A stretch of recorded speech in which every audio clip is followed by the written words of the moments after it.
Azad Samaj party जिंदाबाद।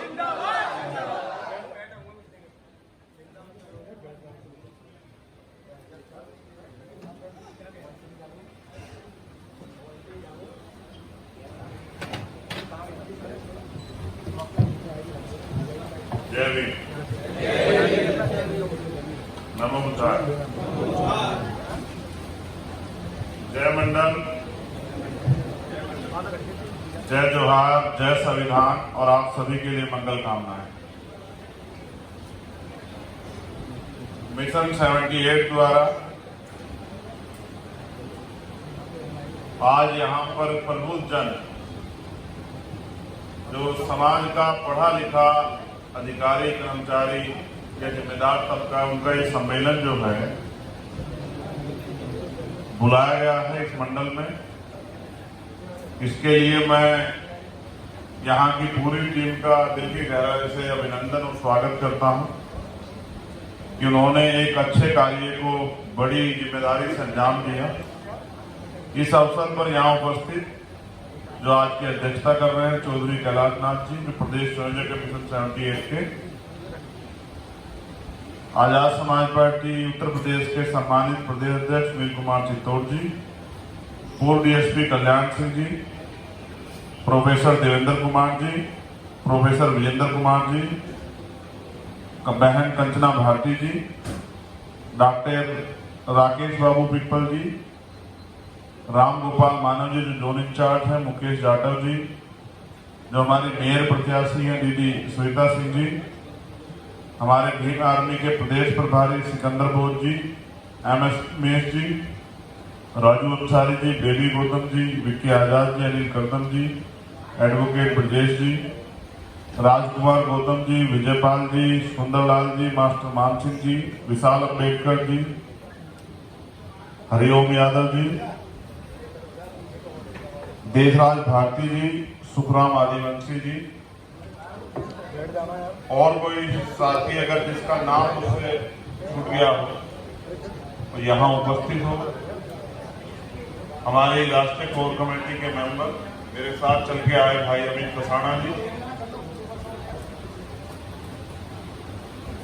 और वो तमाम साथी जो हमारे साथ हमारी सुरक्षा में और हमारी जिम्मेदारी के तौर पे चल के आए हैं,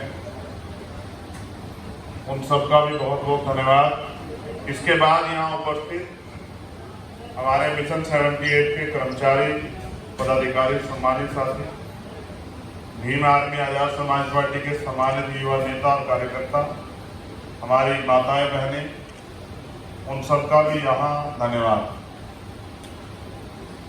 ये कार्यक्रम सत्यप्रकाश जी ने 2 महीने पहले शायद मुझसे लिया था, तब ये जानकारी नहीं थी कि इस कार्यक्रम के समय नगर पंचायत का चुनाव भी होगा। लेकिन क्योंकि ये कार्यक्रम होना जरूरी था, इसलिए इतने व्यस्त शेड्यूल में भी हमने कोशिश की कि आपसे चर्चा परिचर्चा जरूर हो जाए। मुझे आप पढ़े लिखे वर्ग, पढ़े लिखे समाज का बड़ा हिस्सा है, नेतृत्व करता है, आपको सभी जानकारी है। बस कुछ चंद बातें मुझे आपसे कहनी है और मुझे उम्मीद है कि आप मेरी उन चंद बातों को ध्यान से सुनें। मैं बस अपील के तौर पे अपने भीम आर्मी आजाद समाज पार्टी के नौजवान नेताओं से कहना चाहूंगा कि वो शांति बना के बैठे रहें। उनकी उपस्थिति आज इस प्रबुद्ध वर्ग में प्रबुद्ध वर्ग जैसी होनी चाहिए। कैमरा, फोटो, मुझे बड़े पैमाने पर जब मैं देश के सभी कोनों पर जाता हूं, मैं तो सोचता हूं नौजवान लोग इसके लिए परेशान रहते हैं फोटो के लिए, लेकिन मैं देखता हूं कि ये इच्छा तो सीनियर लोगों में भी अब बहुत है। सीनियर लोग भी सारे पैमाने तोड़ के फोटो के लिए प्रयासरत रहते हैं। तो इससे यह स्पष्ट होता है कि हमारे लोग नायक पूजा बहुत करते हैं, जबकि बाबा साहब अम्बेडकर ने कहा है कि भक्ति में तो नायक पूजा ठीक, लेकिन राजनीति में नायक पूजा मिशन को विनाश की तरफ ले जाती है। मैं इस प्रबुद्ध सम्मेलन के अवसर पे समय समय पे जो बहुजन समाज में जो संत गुरु महापुरुष जन्मे, जिनके अमूल्य साहस, संघर्ष, त्याग, बलिदान की वजह से आज हम इस स्तर पर पहुंच पाए हैं कि अपना मंच लगा के अपनी बात को कह सकते हैं और अपने दुख सुख के लिए आवाज उठा सकते हैं, अपने अधिकारों के लिए संघर्ष कर सकते हैं। और आज हम राजनीतिक रूप से भी अपनी बातें करने लगे हैं, अपनी हिस्सेदारी पर चर्चा करने लगे हैं। ऐसे महामानवों को मैं नमन करता हूं। उनका प्रयास, उनका संघर्ष था जिसकी वजह से हम अपने पैरों पे खड़े हो पाए। सम्मानित बंधुगण, पिछले 100 साल में बहुत कुछ बदला है। परिवर्तन एक दिन का काम नहीं है, ओवरनाइट स्टैंड नहीं कि आपने रात में सोचा और सुबह परिवर्तन हो गए। परिवर्तन एक सतत प्रक्रिया है, इसमें एक लंबा समय लगता है, आदत हो जाती है आप लोगों को। लेकिन हमारे महापुरुषों ने अपने जीवन में अपनी सुख सुविधाएं, अपने तमाम तरह के पारिवारिक जीवन और सब कुछ त्याग करके कोशिश की कि हम इस परिवर्तन की प्रक्रिया का हिस्सा बने और आज हम इसमें बड़े पैमाने पर सफल हो पाए। तो जैसा मैंने आपसे कहा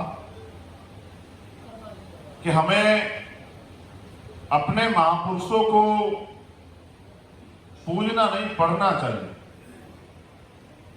मैं कड़वे शब्दों में आपसे कह रहा हूं, प्रभु सम्मेलन में है, लेकिन बाबा साहब द्वारा लिखी गई 21 वॉल्यूम्स जो हैं वो शायद ही हमारे यहां बैठे किसी एक शख्स ने या 2 शख्स ने, 4 शख्स ने पढ़ी। यानी कि हम अपने महापुरुषों द्वारा कही गई बातों को भी अभी तक नहीं जान पाए। मैंने समय समय पे, क्योंकि मैं एक वकील भी हूं, मैंने 16 महीने के जीवन में जब मैं जेल में था तो मेरा सारा जोर इसी बात पे था कि समय का सही प्रयोग किया जाए। ये हमें समय का सही प्रयोग आना चाहिए। वो प्रयोग ये था कि मैंने इतनी किताबें उन 16 महीने में पढ़ी जितनी किताबें मैंने अपनी पढ़ाई के 16 साल में नहीं पढ़ी। अब क्योंकि मेरे पास जेल एक ऐसी जगह है कि वो आत्मचिंतन का सबसे अच्छी जगह का वो है स्थान, तो मैंने उस अध्ययन के समय में मेरे साथ कोई डिस्टर्बेंस भी नहीं कि मैं पढ़ाई कर रहा हूं, थोड़ी देर में मुझे कोई स्पीच करनी है या मुझे कहीं कुछ और कोई काम करना है या मेरे पास कोई मोबाइल फोन है कि मैं इसमें व्यस्त हो जाऊंगा, किसी का फोन आ जाएगा। एक ही चीज थी कि मैंने दिल लगा के अध्ययन किया और मुझे महसूस हुआ कि पिछले आंदोलन किन परिस्थितियों में चले और अगर वो आंदोलन ना चलते तो हमारी क्या स्थिति रहती। मैं ये भी नहीं कहता कि मैं आपसे बहुत कुछ ज्यादा जानता हूं। यहां बैठे बहुत सारे शख्स ऐसे हैं जिनकी एज मुझसे बहुत ज्यादा है। जितनी मेरी एज हो सकता है इतने दिन से तो वो बाबा साहब अम्बेडकर के आंदोलन को चला रहे हैं, ऐसा भी संभव है।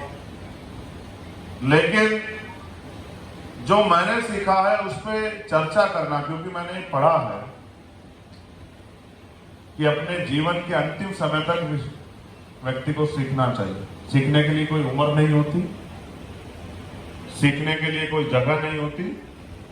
जब भी आपको जिससे भी, आपसे छोटा भी उससे भी सीख लेना चाहिए। तो मैं इस प्रक्रिया में हूं, क्योंकि हमें बड़ी लड़ाई लड़नी है, तो मैं सीखता रहता हूं। और एक अच्छी बात यह है कि सीखने की कड़ी में बहुत कुछ जानकारियां, नई जानकारियां हम तक पहुंचे।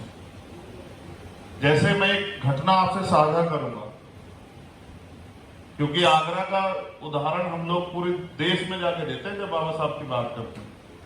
और यहां से एक वो लाइन सबसे ज्यादा कही जाती है, हर वक्ता कहता है उसको, बाबा साहब ने कहा मुझे मेरे पढ़े लिखे लोगों ने धोखा दिया। हर कोई कहता है इस लाइन को, मैंने सब सुना, जितने वक्ता जीवन में बोले होंगे एक आधी बार उन्होंने इस लाइन को जरूर बोला। लेकिन मैं आपसे जो चर्चा करना चाहता हूं वो है महाड़ सत्याग्रह।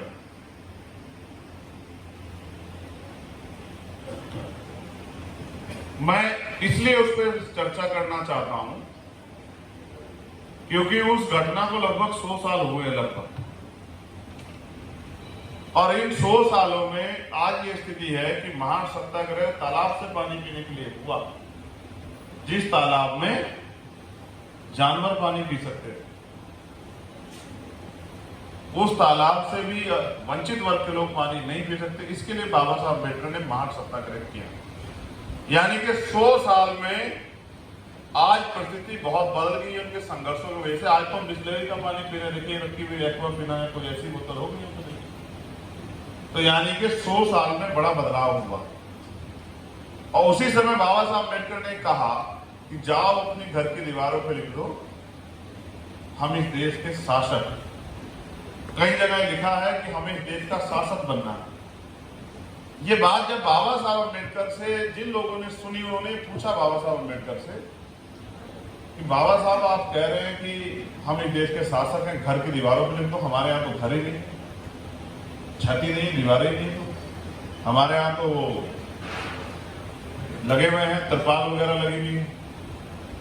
तो बाबा साहब अम्बेडकर ने कहा कि मैं जो आज आपसे कह रहा हूं, लगभग 100 साल के बाद मेरे द्वारा कही गई बातें आपको धरातल पे नजर आएंगी। देखो, जब बाबा साहब ने कहा, बाबा साहब एक विजनरी व्यक्ति थे।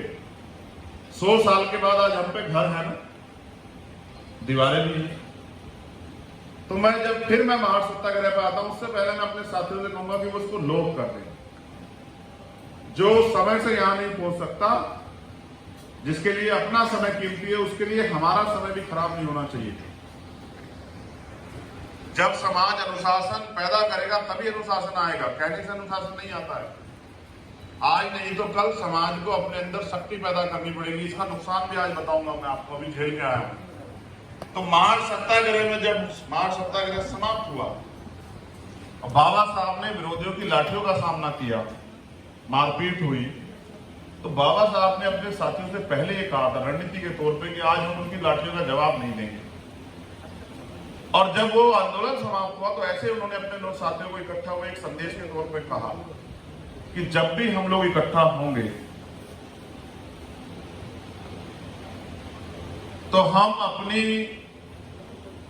कोई ना कोई बुराई छोड़ने का काम करेंगे। उस दिन बाबा साहब ने 3 बुराइयों पे बात की थी। ये तीनों बुराइयां हमें आज से छोड़नी है, समाज को निर्देश के तौर पे कहा। पहली कि आज के बाद हम मरे हुए जानवरों का मांस नहीं खाएं। दूसरी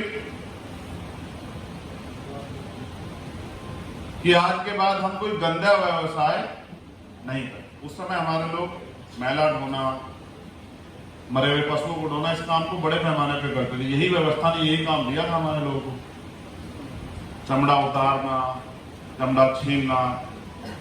तो उन्होंने कहा आज के बाद हम कोई गंदा व्यवसाय नहीं करें। और तीसरी जो सबसे महत्वपूर्ण है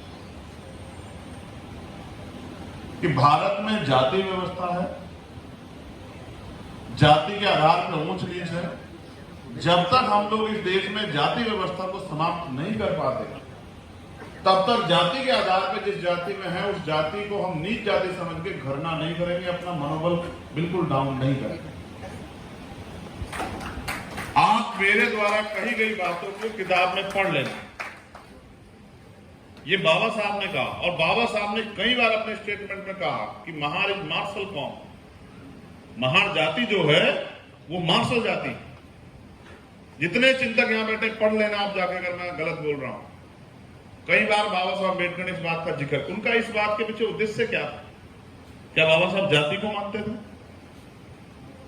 या बाबा साहब जाति के पैरोकार थे, या बाबा साहब अपने लोगों में वो बल पैदा करना चाहते थे कि वो दिमाग से घृणा निकाल के अपने मनोबल को जो कम करने की जो शक्ति है, जो समस्या खड़ी हो रही है, जो उनका मनोबल गिरा रही है, उस बात को अपने दिमाग से निकाल के आगे बढ़े तरक्की के रास्ते।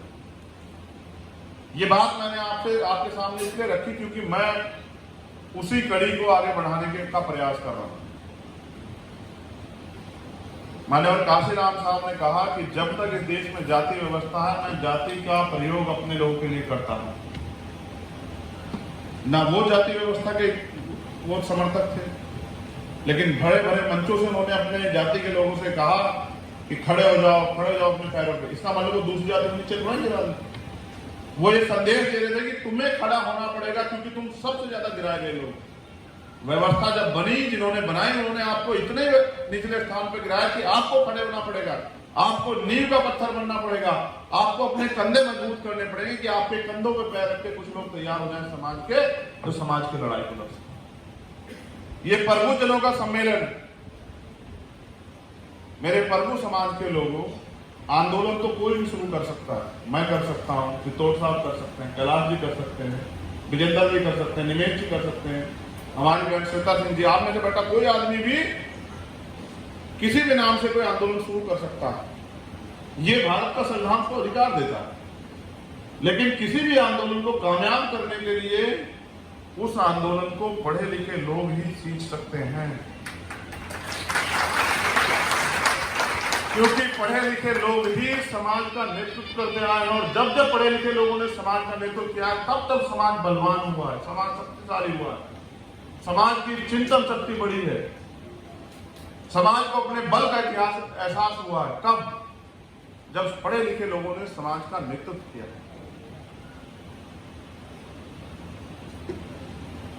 समय समय में बहुत सारे नेता पैदा हुए हैं, लेकिन हम लोग बाबा साहब अम्बेडकर को याद करते हैं, क्योंकि वो आज भी उनके मुकाबले का व्यक्तित्व भारत की धरती पर जन्म नहीं ले पाया, और उनको अगर अवसर मिले तो उनके ज्ञान की वजह से मिले, जाति की वजह से नहीं मिले। अगर जाति की वजह से होते तो उनको कोई घुसने नहीं देता पार्लियामेंट में, कॉन्स्टिट्यूशन को छूने नहीं देता कोई, अगर जाति आधार होता, उनका ज्ञान आधार था। और मान्यवर काशीराम साहब चोटी के अधिकारी थे, क्लास 1 के अफसर थे, साइंटिस्ट थे, और वो कर्मचारी साथियों को समझाया करते थे कि नौकरी चाहे 4th क्लास की हो या क्लास 1 की, होती तो नौकरी है, होते तो नौकरी, और नौकर कभी समाज का भला नहीं कर सकता, क्योंकि नौकर की सोच नौकरी की होती है। ये मैंने उन्हीं के शब्दों में सुना, लेकिन मैं गौरवान्वित हूं कि उनके नेतृत्व में, उनके साथ मिलकर समाज के नौकर साहब में जो लोग काम कर रहे हैं, उन्होंने अपने समाज को पैरों पर खड़ा करने के लिए संघर्ष किया। और ऐतिहासिक उदाहरण है कि क्लास 1 का अफसर भी जाके गांव-गांव में कैडर देने का काम करता है और लोगों को तैयार करता है। ये जो समाज है, ये ऐसा बलशाली समाज है कि अपनी शक्ति तो सोए बैठा है, इसको अपनी शक्ति की जानकारी नहीं है, लेकिन जब जब समाज ने इसको, समाज में नेतृत्वकर्ता ने इसको जगाने का काम किया, तो इसने कभी पीठ नहीं दिखाई समाज के नेतृत्वकर्ताओं। ये ऐसा समाज जिसको हम बहुजन समाज कहते हैं। शर्त यह है कि ये अपने आसपास के लोगों पर भरोसा नहीं करता, क्योंकि जिनको रोज देखता है दिनचर्या में, उन पर भरोसा नहीं करता। मगर अगर कोई पढ़ा लिखा अधिकारी कर्मचारी समाज में जाकर समाज के लोग कोई बात बताए, तो वो उसको मानता है, वो उसको उसके साथ खड़ा होता है। और इसका ही प्रमाण था कि पिछला आंदोलन खड़ा हुआ, पिछला आंदोलन जो खड़ा हुआ, जिसकी शक्ति से आज हम जैसे और बहुत सारे लोग जो है अपने पैरों पे खड़े हो पाए, बात रख पाए, और एक नई ऊर्जा समाज में आई, वो पढ़े लिखे कर्मचारियों की देन थी। लेकिन एक समय ऐसा आया कि नेतृत्वकर्ता को लगा कि पढ़े लिखे कर्मचारियों की जरूरत अब नहीं, उनके ज्ञान की, उनके धन की, उनके अनुभव की अब उनको जरूरत नहीं है। उन्होंने, उस नेतृत्व ने उन कर्मचारी अधिकारियों के संघर्ष को नकार दिया, और परिणाम क्या हुआ? परिणाम आप मुझसे बेहतर जानते हैं। परिणाम ये हुआ कि जब जब किसी ने भी अपने वजूद को ललकारा है, जब जब किसी ने भी अपनी बुनियादी विचार शक्ति को त्यागा है, तो उसका वजूद कमजोर पड़ गया। और आज उत्तर प्रदेश में और देश में आप इसे देख सकते हैं। इसका खामियाजा भी मैं आपको बताता हूं। अभी अभी एक घटना बड़ी चर्चा में है, वो घटना है बिहार की। बिहार में एक अपराधी जिनको सजा हुई, आनंद मोहन नाम के पूर्व एमपी, उनको वहां की सरकार ने राजनीतिक नफा नुकसान देके छोड़ने का काम कर दिया। सरकार ने किया क्या? सजा तो वो लगभग पूरी कर चुके हैं। जेल मैनुअल में एक क्लॉज था कि जो सरकारी कर्मचारी के साथ उसकी हत्या या इस तरह के आरोप में शामिल होगा, वो हिंजेस क्राइम है, उसको नहीं छोड़ा जा सकता। सरकार ने वो मैनुअल में से वो हटवा दिया। अब वो उनका छूटना आसान हो गया। मुझसे भी ये पूछा गया कि भाई आपकी इस पे क्या राय है, तो मैंने ये बात वहां कही, आपसे भी कह रहा हूं कि जब जब समाज अपनी सामाजिक और राजनीतिक शक्ति को खो बैठता है, तब तक सरकारें उनके हित और अहित के, उनके हित और अहित को भूल के फैसले लेने का काम करती। अगर वहां समाज में सामाजिक शक्ति होती, राजनीतिक शक्ति होती, तो मुख्यमंत्री जी कभी भी इतने बड़े वर्ग को नजरअंदाज करके उस अपराधी को छोड़ने काम नहीं करवाते, क्योंकि समाज में वहां शक्ति नहीं है। इसलिए मुख्यमंत्री जी को लगा राजनीतिक नफा नुकसान के थ्रू कि अगर ये शख्स हमारे साथ आ जाए तो हमारा कुछ वोट प्लस हो जाएगा, हमारा कुछ वोट प्लस होगा, तो बीजेपी या जिन शक्तियों से वो लड़ रहे हैं उनको हराने का काम करेंगे। इसलिए उन्होंने ये नफा नुकसान में फैसला लिया। लेकिन अगर मुख्यमंत्री को एक बार एहसास होता कि समाज की सामाजिक शक्ति कितनी मजबूत है कि ये 20-22% समाज अगर विद्रोह कर बैठा तो तुम एक सीट नहीं जीत पाओगे, तो उसका एकमात्र कारण ये था कि वहां हमारा सामाजिक और राजनीतिक आंदोलन कम था। आपने बजट को इतनी बार आपने सुना होगा, हर साल बजट आता है। पहले बजट में हमारे लिए योजनाएं होती थी, एससीपी का पैसा आता था, स्पेशल कंपोनेंट प्लान का, उसके जरिए हमारे विकास पे कार्य होता था, specially schedule caste schedule tribe के लोगों को। लेकिन पिछले 2-3 साल का बजट आप उठा कर देखोगे, आपको एक सिंगल वो नहीं मिलेगा कि देश की किसी भी सरकार ने, किसी भी केंद्र की सरकार ने, स्टेट की सरकार ने अगर एक भी सिंगल नया अवसर हमारे लोगों के लिए तैयार किया हो, इनके सशक्तिकरण के लिए, चाहे वो आर्थिक हो चाहे वो सामाजिक, और तो और जो एजुकेशन हमारे लिए सबसे महत्वपूर्ण हथियार है, उसका बजट भी कम कर दिया। पहले स्कॉलरशिप मिलती थी, अब 0।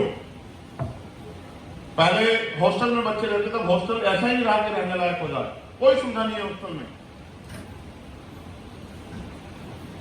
तो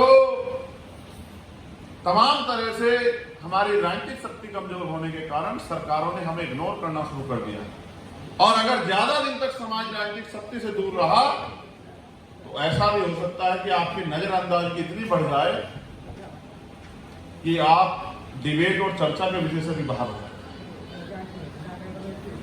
मैंने मान्यवर काशीराम साहब की उस बात को गांठ माना जिसमें उन्होंने कहते हैं कि मुर्दा लोग मिशन नहीं चलाते और जिंदा लोग मिशन को रुकने नहीं देते। समय के साथ साथ चीजें बढ़ती गई और आज हम लोग अपनी पार्टी बना के अपने साथियों के सहयोग से एक राजनीतिक आंदोलन को भी आगे बढ़ा रहे हैं। हमने इसलिए 15 मार्च 2020 को अपनी पार्टी की स्थापना की क्योंकि 15 मार्च को माननीय काशीराम साहब का जन्म हुआ 1934। और आज अगर हमें राजनीतिक शक्ति प्राप्त करनी है या पहले हमने राजनीतिक शक्ति प्राप्त की है तो एकमात्र उसका उदाहरण है माननीय काशीराम साहब। अगर हम उनके एजेंडे पे बहुजन हिताय बहुजन सुखाय की राजनीति पे चर्चा करके उसको जमीन पर उतारने का काम करते हैं, इंप्लीमेंट करने का काम करते हैं, तो मेरा ऐसा मानना है कि फिर से हम राजनीति में कामयाब हो सकते हैं। क्योंकि एक बार माननीय काशीराम साहब से पूछा गया, किताबों में सब कुछ है, कि भाई आपने अपनी पार्टी का झंडे का रंग नीला क्यों रखा। इस बात पे मेरा बुद्धिजीवी समाज इसको निष्कर्ष पे पहुंचे मेरी इस बात पे कि मैं कहना क्या चाहता हूं। और आपने अपने चुनाव निशान को हाथी क्यों रखा। तो माननीय काशीराम साहब ने जो कहा उसको आप गौर कीजिए। उन्होंने कहा जिस काम को बाबा साहब अम्बेडकर जैसे विद्वान व्यक्ति, पढ़े लिखे व्यक्ति, वरिष्ठ व्यक्ति बहुत सोच समझ के करके गए हो, उसको मुझे अपनाने में क्या बुराई है।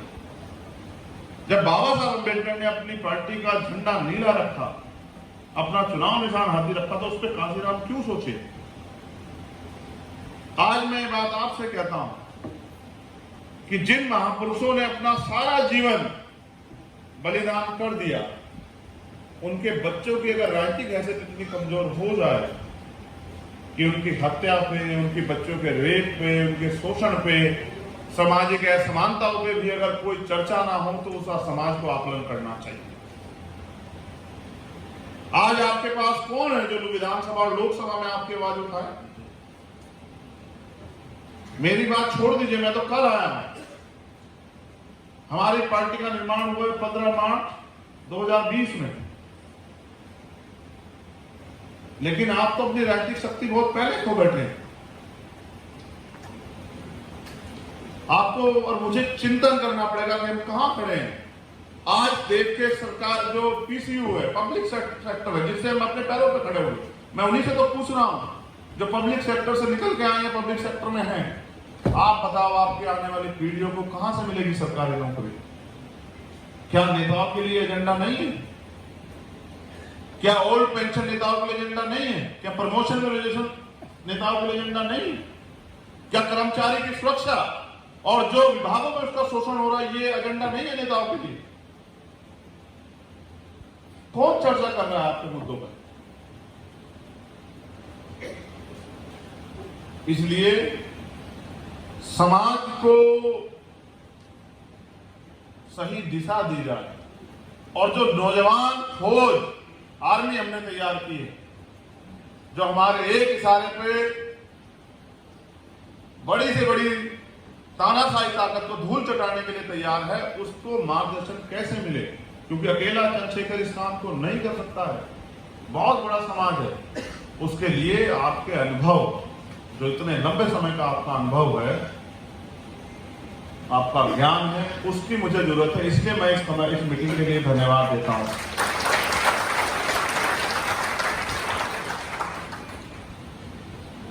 देखिए, मैं इतिहास का छात्र भी रहा हूं। इतिहास जो है, बाबा साहब अम्बेडकर ने भी इस पर कहा कि जो समाज अपना इतिहास नहीं जानता वो कभी अपने भविष्य का निर्माण नहीं कर सकता। हमें इतिहास को जानना चाहिए। इतिहास हमें बल देता है, इतिहास। और बार बार कैडर इसलिए जरूरी है, कैडर की महत्ता ये मैं समझ पाया हूं कि कैडर आपको इतिहास की जानकारी देता है, और जिस समाज के पास इतिहास की जानकारी हो वो संघर्ष के रास्ते से पीछे नहीं हटेगा, क्योंकि हमें यहां जो कुछ भी मिला वो संघर्ष से मिला। इसके लिए मैंने आपको उदाहरण दिया मार्च सत्याग्रह का। यानी कि देश में जो उस समय के शक्तिशाली लोग थे, वो ये भी नहीं चाहते थे कि इन वर्गों को पढ़ाई करके वो साफ पानी पीने का अधिकार मिल जाए। तालाब का पानी, साफ छोड़ो, तालाब का पानी। वो आपकी जानवरी दशा को बदलना नहीं चाहते थे, वो चाहते थे आप ऐसे ही जिए। और पहली बार जब मैंने हिस्ट्री में पढ़ा कि 1912 और 14 के बीच अधिवेशनों में ये बात हुई कि शेड्यूल कास्ट शेड्यूल ट्राइब के बच्चों को भी सरकारी स्कूल में पढ़ने के लिए इजाजत मिलनी चाहिए। आज उन्हीं समाज के बच्चे अधिकारी कर्मचारी बनके, schedule caste schedule tribe backward minority के बच्चे अधिकारी कर्मचारी बनके समाज का और प्रदेश और देश का नेतृत्व कर रहे हैं। तो मैंने आपसे कहा, इतिहास दर्द पैदा करता, दर्द लड़ने की हिम्मत देता। इसलिए कैडर के माध्यम से अगर आप लोग हमारे साथ तैयार हो जाओ तो हम समाज में जाके फिर से कैडर स्टार्ट करेंगे, और जब समाज को दर्द पैदा हो जाएगा तो फिर वो उसकी दवा भी ढूंढेगा। अगर आप सोचिए, आपको बुखार नहीं, और मैं आपसे कहूं कि बुखार की दवाई ले लो, क्या आप लोगे? अगर आपके पेट में दर्द नहीं है तो मैं आपसे कहूं पेट की दवाई ले लो, या कोई भी कहे, आप लोगे? जितने लोग यहां बैठे बताओ। अगर आपको सर्दी जुकाम नहीं है और कोई आपसे सर्दी जुकाम की दवाई कहे कि ले लो फ्री में, तो क्या आप लोगे? जब तक समाज को अपने अधिकारों को पाने का दर्द पैदा नहीं होगा, तब तक वो उस दवाई को ढूंढने के लिए नहीं निकलेगा।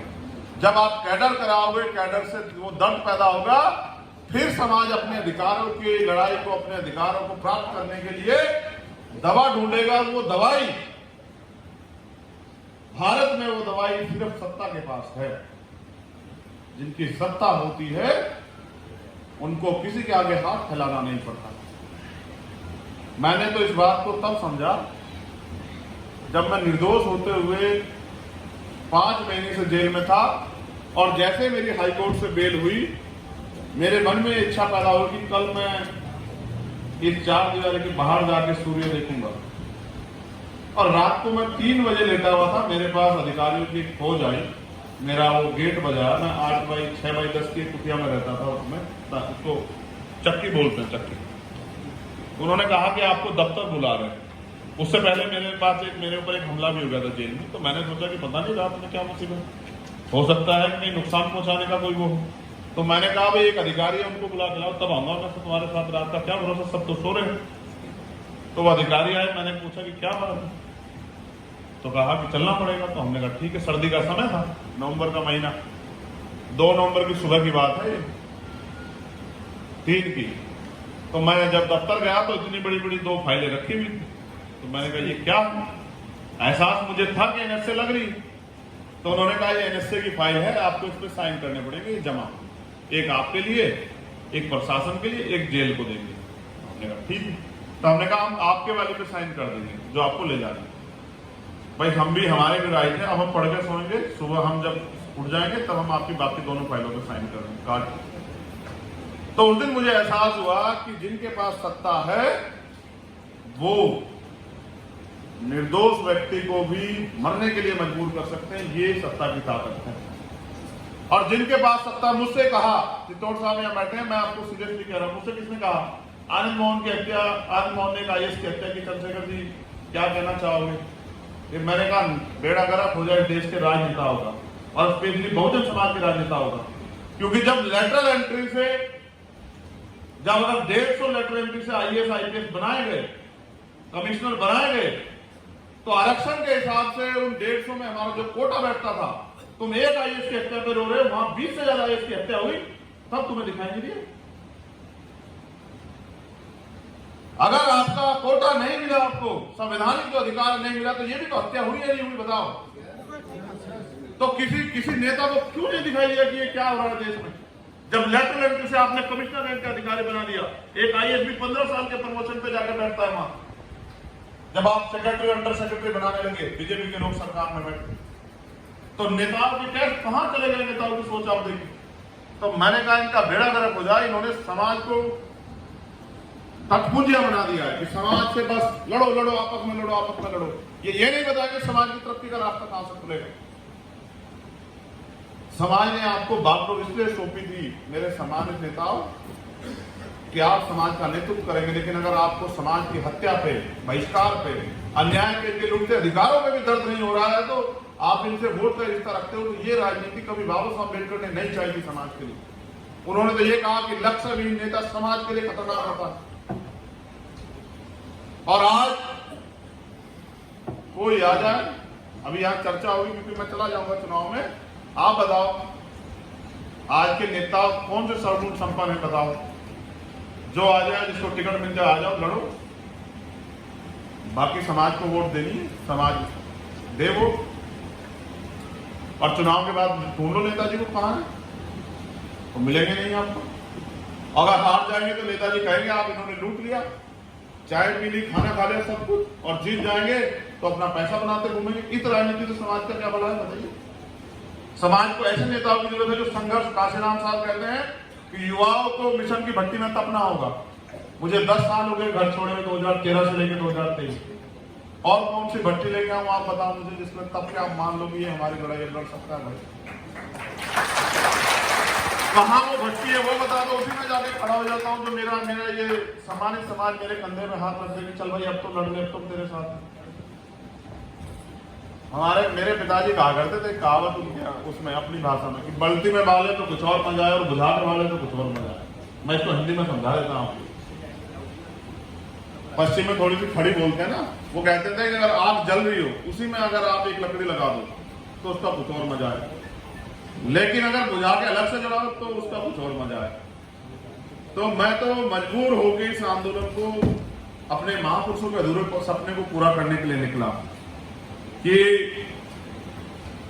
बाबा साहब अम्बेडकर और माननीय काशीराम साहब का, फूले साहू का, पेरियार का अधूरा सपना इस देश में पूरा हो, और वंचित वर्ग के हिस्से में भी जो है उनके अधिकार आए, जो संविधान में बाबा साहब अम्बेडकर लिख के चले गए। देखिए, संविधान में जो अधिकार हैं आप सब जानते हैं, उनको लागू कराने के लिए राजनीतिक शक्ति की जरूरत है। अगर राजनीतिक शक्ति नहीं तो टोनी मिश्रा जैसे लोग, अजय कुमार टैनी, जिन्होंने किसानों पे गाड़ी चला दी और सारे प्रमाण होने के बावजूद उस आदमी को मंत्री पद से नहीं हटाया बीजेपी ने, और न उसको परछाई छू पाई। और अभी ब्रजभूषण सिंह, जिसपे रेसलर जो हैं, जिन्होंने देश का गौरव बढ़ाया, उन बच्चों ने आरोप लगाया कि उन्होंने शारीरिक शोषण किया, मानसिक शोषण किया, उस आदमी को अभी तक उसके पद से हटाने के लिए राजी नहीं है बीजेपी। ये हालत है अगर आप संवैधानिक शक्ति आपके पास नहीं है। जबकि संविधान तो ये कहता ना कि न्याय सबके लिए बराबर है, यही कहता ना। अगर वही मुकदमा किसी और आम आदमी पे हो जाता तो पुलिस क्या करती? आप सोचो मेरे वर्ग के लोग, बहुजन समाज के लोग, अगर कोई दलित पिछड़ा इस आरोप में शामिल होता तो बताओ उसके घर पे बुलडोजर अब तक चल गया होता, नहीं चल गया होता, आप बताओ। लेकिन बुलडोजर तो दूर की बात, उसे छू भी नहीं रहे और उसके साथ सुरक्षा चल रही 10 दिन लोग। ये जो टेलर हुआ यहाँ आपने देखा प्रयागराज में, मेरी कोई संपत्ति नहीं है अतीक के साथ, जो जैसा करेगा भरेगा, लेकिन अपराध को सजा देने की शक्ति न्यायपालिका में है। लेकिन आपने देखा किस तरह से, आपने सब समझते हैं आप, किस तरह से 3 आदमी आके गोली मार के सब खत्म कर देते हैं। ये बचा आज उत्तर प्रदेश और देश में। और ये तानाशाह क्यों हो गए? क्योंकि जिनको लड़ना था इनके खिलाफ वो किन्हीं कारणों से इनके आगे सरेंडर कर चुके हैं, इसलिए तानाशाह हो गया। वरना जब मजबूत विपक्ष हो तो सत्ता की हिम्मत नहीं हो तानाशाह हो जाए। मैं परसों आया यहाँ, हमारे प्रदेश अध्यक्ष और टीम ने हमसे बात कर ली कि भाई हम मुख्यमंत्री के जाने के बाद अपने प्रोग्राम कर लेंगे, लेकिन फिर भी उन्होंने मुझे वहां 2.5-3 घंटे अरेस्ट रखा। क्यों रखा? मुझसे मुख्यमंत्री को क्या डर है? मैं तो ना विधायक हूं ना एमपी हूं, मुझसे क्या डर है? वो ये जानते हैं कि वो आदमी आप जो अन्याय कर रहे हो या आप जो झूठ फैला रहे हो वो उसका काउंटर करेगा, और वो नहीं चाहते कि हमारा उनका आमना सामना हो। हम तो गए थे उनके खिलाफ लड़ने, लेकिन सत्ता के प्रयोग से, सत्ता की ताकत से वो जीत गए और हम हार गए।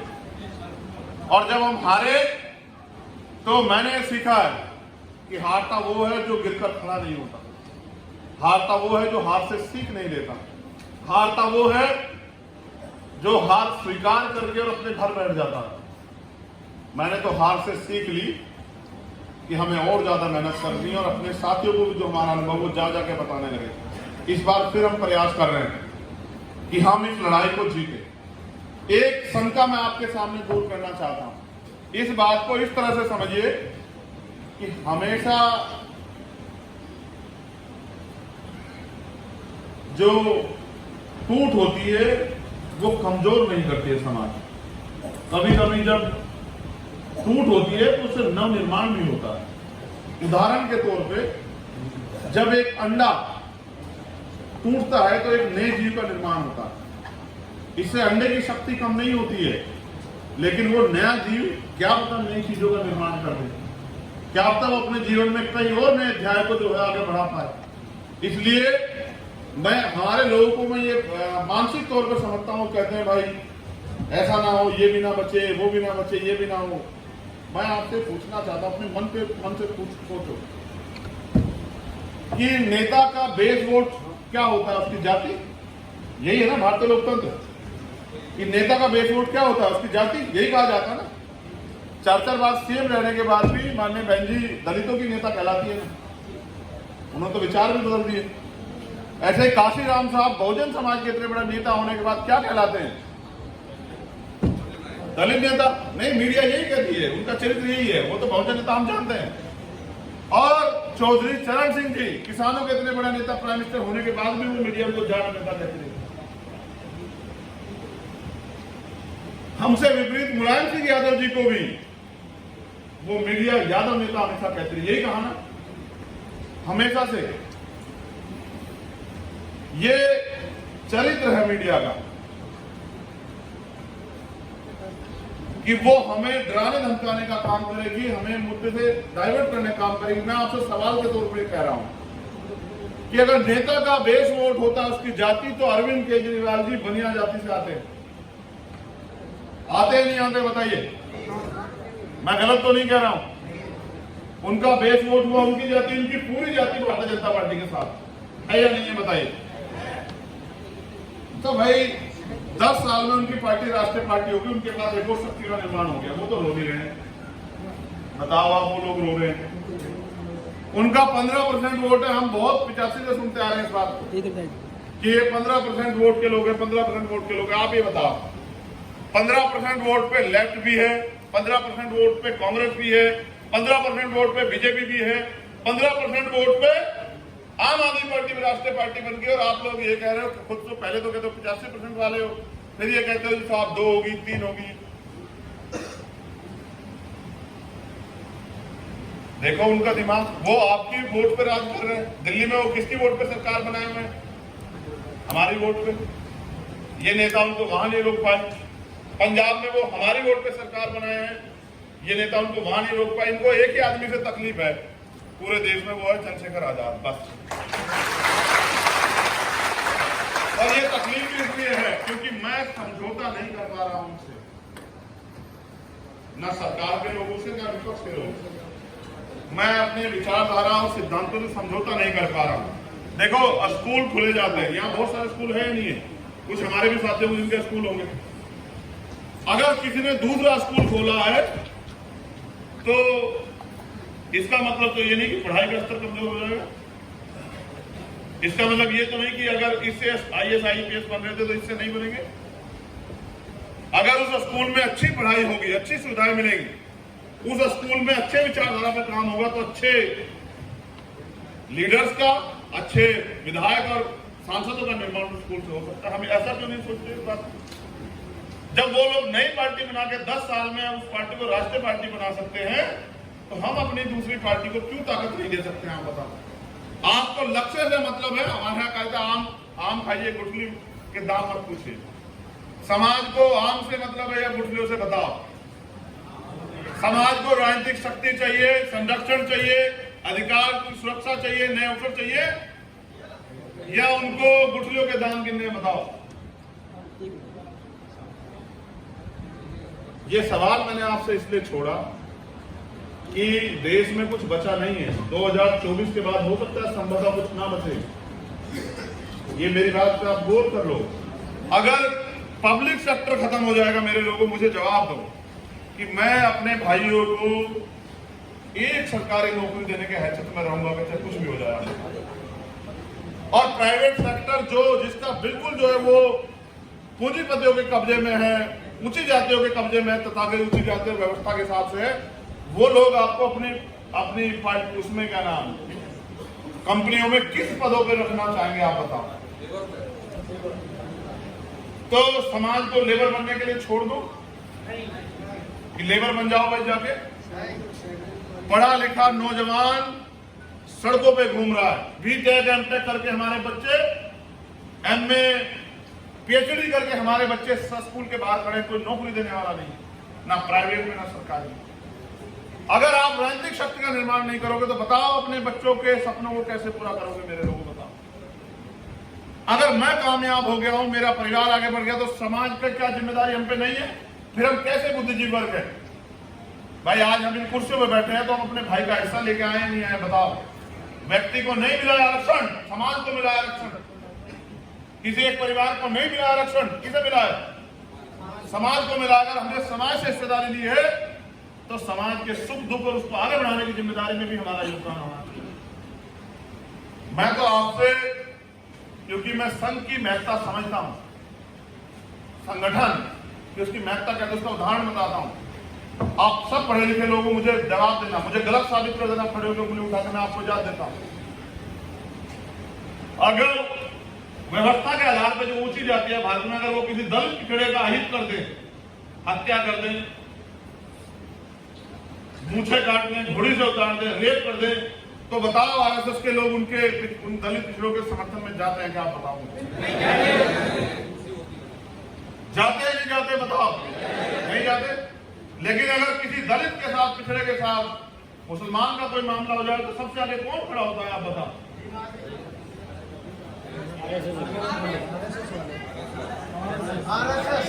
सबसे पहले जाते हैं, क्योंकि वो उनके एजेंडे पे सेट बैठता है। और आप ये नहीं समझते कि हम उनके एजेंडे को कितना मजबूत करते हैं, खुश होते रहते हो। वो संघ है, उनके पास विचार है, उनके पास समर्पण है। हम पे क्या? हम पे ये है, अगर एक आदमी मंच पे नहीं बैठेगा तो बाहर जाएगा, हमारा अपमान कर दिया, हमें मंच पे नहीं बिठाया, हम इतने पुराने आदमी। एक बैनर लगा था, उसमें हमारा फोटो नहीं था, ये क्या बात है? हमारा अपमान हो गया है।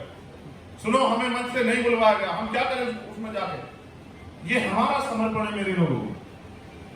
वो उनका समर्पण है कि उनके आदमी का ना बैनर पे फोटो होता, ना मंच पे कोई जगह होती, ना उनको आप कहीं वैसे देखते हो कि वो रोड शो का हिस्सा, लेकिन वो अपना थैला उठा के अपने मूवमेंट को कामयाब करने के लिए काम कर रहे हैं। और वो ये भी इच्छा नहीं रख रहे कि एमपी एमएलए बन जाए। उनको पता है कि जिस दिन राजनीतिक शक्ति हमारे हाथ में होगी, ये संघ के लोग सबसे ज्यादा ताकतवर होंगे। आज आप देख लो, किसी अधिकारी कर्मचारी को फोन करके पूछो उसके हाल, दलित पिछड़े आदिवासी समाज के, वो कहेगा मेरे दफ्तर में एक आरएसएस का आदमी बैठा हुआ है और सब चीज वो तय करता है। और अब तो इवन नौकरी वोकरी छोड़ो, सब आरएसएस के दफ्तर पे सब तय हो रहा है। दिल्ली में देखो वही बैठे सारे नेता। रोड का ठेका किसे मिलेगा, मकान बिल्डिंग का ठेका किसे मिलेगा, हाईवे का ठेका किसे मिलेगा, ये संघ के लोग तय कर रहे हैं। मैं तो आपसे उम्मीद करता हूं और मेरा विश्वास है, आज नहीं तो कल आप हम सब लोग इस संघर्ष को समझ के अपना योगदान इस आंदोलन में जरूर देंगे, क्योंकि आप भी यहाँ अगर बैठे हैं, अपना कीमती समय आपने यहाँ दिया है, आप हमें सींच भी रहे हैं, तो आप भी चाहते हैं कि बाबा साहब अम्बेडकर की मूवमेंट आगे बढ़े। आप भी चाहते हैं फूले साहू पेरियार की, काशीराम की मूवमेंट आगे बढ़े। और मैं आखिरी बात तौर पे आपसे कहना चाहता हूं, मुझे कोई विवाद मेरे मन में नहीं है। मेरा काम है मेहनत करना, मैं मेहनत करूंगा, यही हमने सीखा। हमने इसके अलावा कोई रास्ता भी नहीं। आप बताओ कोई रास्ता है क्या? संघर्ष के अलावा कोई रास्ता नहीं है। तो मेरा आपसे ये आग्रह है कि समय परिस्थिति को भी देख के समाज को फैसले लेने चाहिए। आज जो समय है वो समय बड़ा खतरनाक है। आज दुश्मन बहुत ताकतवर है और जो शिकंजे में फंस चुके हैं वो नहीं लड़ पाएंगे। आप इस बात को बेहतर, जैसा आप बैठे हुए हैं, इस बात को आप बेहतर समझते हैं कि जो शिकंजे में फंस चुका है वो नहीं लड़ पाएगा। इस बात का भी आकलन समाज कर ले। और क्योंकि ना मैंने कोई चोरी की है, ना मैंने किसी को लूटा है, ना मैं किसी सरकार में शामिल था जो मैंने कोई भ्रष्टाचार किया हो, ना मैं किसी उसका मेंबर रहा हूं हाउस का जो मुझे कोई किसी तरह का मेरे पास हो। इसलिए जो सीबीआई इनकम टैक्स है जो सरकार मेरे खिलाफ नहीं कर सकती, वो बस मेरे खिलाफ गुमराह करके करती है और इसके अलावा कुछ नहीं कर सकती। आप आकलन करो, मैं शीशे की तरह आपके सामने हूं कि इससे ज्यादा मैं क्या करूं। आप भरोसा करोगे कि मेरी पीठ में इतना दर्द है कि मैं उस पर बैठ नहीं पा रहा था। मैं उसको देख के खुश भी नहीं था कि मैं कोई राजा महाराजा का बेटा नहीं हूं। बाबा साहब तो कहे मैंने रानी का पेट काट दिया तो हमारे राजकुमार कहां पैदा हो सकते हैं, तो हमें राजकुमार बनना भी नहीं। तो मैंने उनसे कहा कि जब वो सब लोग मंच पे ऐसे बैठे हैं तो यार कुर्सी लगा, मैं तो उस कुर्सी को बैठवा देता हूँ जो बहुत ऊंची सी कुर्सी लग जाती है मंच पे। इसलिए मैं आपसे ये अपील करता हूं कि इस आंदोलन को आगे बढ़ाने के लिए आप हमारा संरक्षण करें, क्योंकि मेरे पास संरक्षण के तौर पे आपके अलावा कुछ नहीं है और ये हमारी राजधानी है आगरा। इस बात को आप बेहतर तरीके से जानते हैं।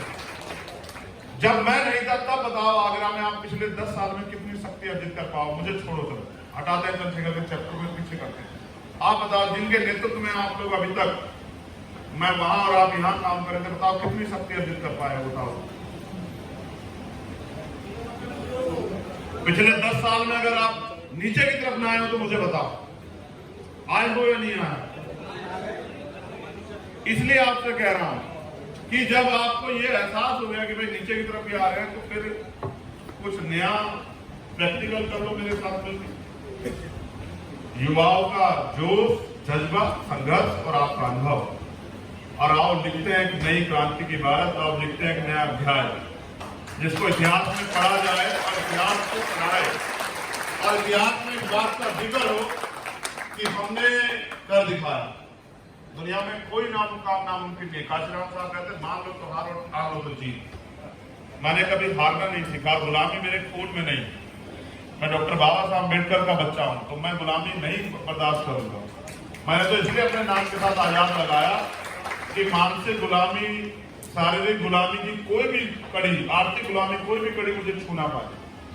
आपसे भी अपील करता हूं, इसलिए अपील कर रहा हूं मेरे लोगों कि अगर आप संरक्षण नहीं करोगे तो हो सकता है किसी दिन किसी हादसे का शिकार हो जाओ। लेकिन जिस दिन आपने संरक्षण करना शुरू किया, आप याद रखना मेरी बात को, कि मैं आपका हाथ किसी आगे फैलने नहीं दूंगा, ये बात मैं ये वादा कर रहा हूँ। और लोकतंत्र में संरक्षण कैसे होता है, मेरी माताएं बहनें और मेरे सम्मानित साथी बैठे हैं, छोटे भाई, लोकतंत्र में संरक्षण नारों से नहीं होता है, वोट से होता है। जिस दिन आप संरक्षण करोगे, मैं लिख के देता हूं, आप शक्ति का एहसास इस तरह से लगाइए भीम आर्मी के लोगों की। उनमें 100 कमियां हो सकती हैं, लेकिन उन्होंने देश के प्रधानमंत्री से दिल्ली पे कहलवाया, जब मैं दिल्ली में गिरफ्तार हुआ सीएम के राजनीतिक आंदोलन में, कि कुछ दलित नेता, देश के प्रधानमंत्री को आपके बेटे को नेता मानना पड़ा। ये शक्ति है भीम आर्मी की। और दुनिया की सबसे प्रतिष्ठित मैगजीन टाइम मैगजीन में भारत की तरफ से मैं भीम आर्मी का एक सामान्य कार्यकर्ता, अकेला व्यक्ति हूँ, 5 नहीं है, ये भी आप जानकारी कर लो। वो 5 जिनके नाम दिए जाते हैं, वो 4 भारत से उनकी पीढ़ियां पूर्व में उनके दादा परदादा चले गए, लेकिन यहाँ के लोगों को जब ये यहाँ के लोगों के दिमाग में मानसिक रचना है, वो क्या दिखाने का प्रयास करते हैं कि कभी भी जब दलित, पिछड़े, आदिवासी या बहुजन समाज के लोग आगे बढ़ते हैं, तो उनको नीचा दिखाने के लिए कुछ ना कुछ उनके बराबर में इस तरह का उनका मनोबल गिराने के लिए बनाते हैं। वो लोग जिनका भारतवंशी लिखते हैं कि 5 लोगों को टाइम लग जाएगा, वो 4 लोग उनके जैसे, मैं आगरा, सहारनपुर से आके आगरा रहने लग जाऊं और मेरी 1 पीढ़ी 2 पीढ़ी यहाँ रही आगरा में, और फिर सहारनपुर के लोग इस बात के लिए जय जयकार करते फिरे कि देखो सहारनपुर के तो थे, आगरा का कोई रोल नहीं है, जबकि शक्ति आगरा दे रहा है। इस तरह से वो ये कहते हैं टाइम मैगजीन में कि 5 लोग भारत के थे, भारत की तरफ से मैं इन 137 करोड़ लोगों में मैं अकेला व्यक्ति था उस मैगजीन में।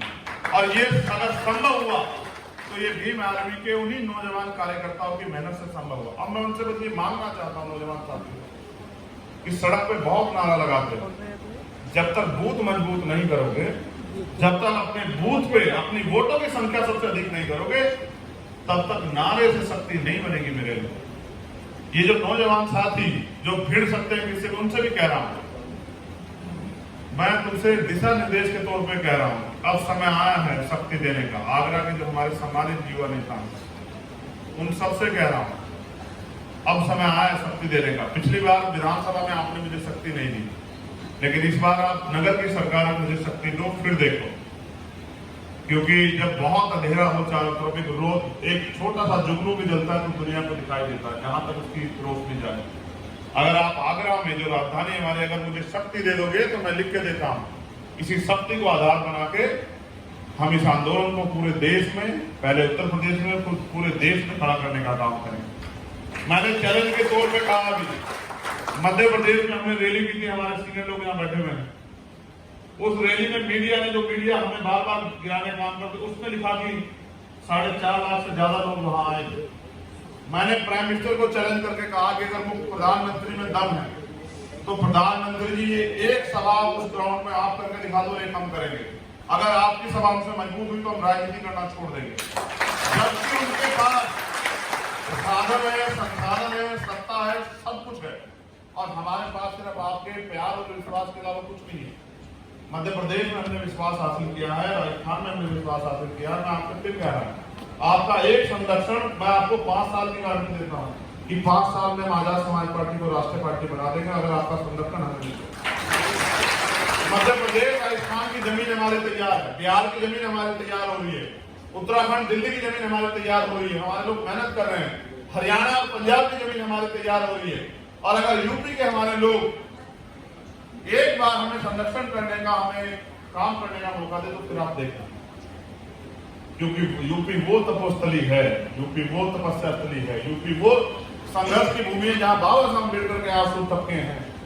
ये आगरा की वो धरती है जहां बाबा साहब अम्बेडकर के संघर्ष की आंसू छलके। एक धरती को तो दुनिया में इसका सम्मान होना चाहिए, मगर वो सम्मान मांगने से नहीं मिलेगा, वो कमाना पड़ेगा। इसलिए मैं अपने प्रबुद्धजनों से ये आग्रह करूंगा कि आपके संरक्षण के लिए अगर मुझसे बेहतर कोई और हो तो उससे संरक्षण ले लो, या फिर मुझे इस लड़ाई को लड़ने के लिए अपना संरक्षण दो। आज मुझे इस लड़ाई को जीतने के लिए उनकी मनी माफिया, मीडिया, उनके IT सेल, उनके संगठनों का सबका सामना करने के लिए आप लोगों की जरूरत है। मैं आपसे आज विश्वास मांगने के लिए आया कि अगर आप लोगों ने मेरा साथ दिया, इस आंदोलन का साथ दिया, तो फिर मेरी काबिलियत भी आपको देखने का मौका मिलेगा। मैं अपने सभी सम्मानित साथियों की तरफ से जो मिशन 78 के हैं, आप सब लोगों का धन्यवाद करता हूं और आप सब लोगों से आग्रह करता हूं कि भविष्य में आप मुझे इस लड़ाई को लड़ने के लिए समर्थन करेंगे, ताकत देंगे। पिछली बार से मैं 14 अप्रैल को आया था, तब भी मैंने आपसे यही कहा। हमारे अधिकारी कर्मचारियों का एक सम्मेलन, वो सीनियर अधिकारियों का सम्मेलन एक हुआ था 17 तारीख को रात में, उसमें भी मैंने आपसे ये अपील की थी कि मुझे लड़ने का हौसला दीजिए। भाई आपके घर में आपके बेटे भी होंगे, आपने उनको कभी क्या निराश किया है क्या? जब आपने उनको निराश नहीं किया तो अपने इस बेटे से दूरी, इसलिए कि गरीब का बेटा ये तो अच्छी बात नहीं, ये पैमाना तो नहीं होना चाहिए। किसी रानी के पेट से जन्म नहीं लिया इसलिए, किसी नेता अभिनेता मुख्यमंत्री का बेटा नहीं इसलिए तो समाज मुझसे दूरी ना हो। अगर सब लोग रानी के पेट वालों को करेंगे तो फिर संघर्ष से कोई लाल पैदा नहीं होगा। बहुत बहुत धन्यवाद, आप सबके लिए मंगल कामनाएं। जय भीम, जय भारत। आप सभी के लिए मंगल कामनाएं। आप स्वस्थ रहें, दीर्घायु, और मिशन 78 के साथियों का धन्यवाद।